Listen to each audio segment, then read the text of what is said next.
بسم اللہ الرحمن الرحیم۔ شروع اللہ کے نام سے۔ نبی کریم صلی اللہ علیہ وسلم نے فرمایا، جس شخص کے دل میں رائی کے برابر بھی تکبر ہوگا وہ جنت میں نہ جائے گا۔ تو اس پر ایک شخص نے سوال کیا،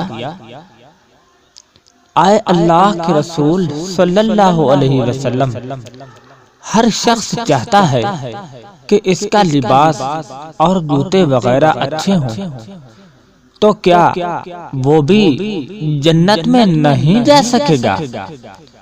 تو اس پر کیا جواب دیا اللہ کے رسول نے؟ یقیناً اللہ جل شانہ بہت خوبصورت ہے اور خوبصورتی کو پسند فرماتا ہے۔ تکبر کا مطلب یہ ہے کہ بندہ حق کو ٹھکرا دے اور لوگوں کو حقیر سمجھے۔ صحیح مسلم احادیث۔ اللہ آپ کو اور مجھے عمل کی توفیق دے۔